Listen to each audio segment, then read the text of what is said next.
કીર્તિ પટેલની ધરપકડ બાદ હવે તેમને કોર્ટની અંદર હાજર કરાય છે। જૂનાગઢ પોલીસે કોર્ટમાં 5 દિવસના રિમાન્ડ માંગ્યા હતા, પરંતુ કોર્ટે કીર્તિ પટેલના 1 દિવસના રિમાન્ડ મંજૂર કર્યા છે। આજે સાંજે કીર્તિ પટેલને ફરી એક વખત કોર્ટની અંદર રજૂ કરવામાં આવશે। રિમાન્ડ બાદ મોટા ખુલાસાઓ પણ થઈ શકે છે।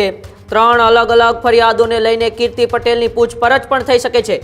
મહાશિવરાત્રિના એ પૂર્ણાહુતિ સમયે મૃગીકુંડની અંદર એ શાહી સ્નાન કરવાનો વિવાદ એ કીર્તિ પટેલથી શરૂઆત થઈ હતી અને ત્યારબાદ કીર્તિ પટેલની જૂનાગઢ પોલીસે શોધખોળ શરૂ કરી હતી। ખુદ જૂનાગઢ પોલીસના પીઆઈ જે.કે. મોડ એ ફરિયાદી બન્યા હતા અને ત્યારબાદ રાજકોટથી લઈને રાજસ્થાન સુધી એ જૂનાગઢ પોલીસની અલગ અલગ ટીમો એ કીર્તિ પટેલની ધરપકડ કરવા માટે પહોંચી હતી। ત્યારબાદ અલગ અલગ બીજી 2 ફરિયાદ પણ તેમની ઉપર નોંધાઈ હતી। આમ કુલ 3 ફરિયાદને લઈને ગુજરાત પોલીસની એ ટીમો છે જે કીર્તિ પટેલની ધરપકડ કરવા માટે તેમની શોધખોળ કરતી હતી અને ગઈકાલે એ બપોર આસપાસ રાજસ્થાનના ઉદયપુરથી કીર્તિ પટેલની ધરપકડ કરવામાં આવે છે।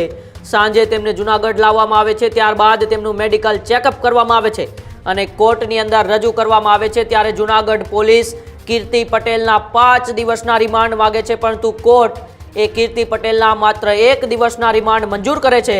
આજે 1 દિવસના રિમાન્ડ જ્યારે પૂર્ણ થશે ત્યારે સાંજે ફરી એક વખત કીર્તિ પટેલને એ કોર્ટની અંદર રજૂ કરાશે તેવી સંભાવના અત્યારે જોવા મળી રહી છે અને તે 1 દિવસના રિમાન્ડ બાદ મોટા ખુલાસાઓ પણ થઈ શકે છે। કારણ કે પહેલા એ જે.કે. મોડ ખુદ ફરિયાદી બન્યા, ત્યારબાદ નિરાલી ખોડિયાર આશ્રમના મહંત બજરંગદાસ બાપુ ફરિયાદી બન્યા અને ત્યારબાદ એક સોશિયલ મીડિયાની અંદર 20 લાખની એ ખંડણી માગીને ધમકી આપવાનો આરોપ પણ એક વ્યક્તિએ કર્યો હતો અને તેમ આમ અલગ અલગ 3 ફરિયાદોને લઈને કીર્તિ પટેલ સામે જે ફરિયાદો નોંધાઈ અને આખરે જૂનાગઢ પોલીસને તેમને ગઈકાલે મોટી સફળતા મળી।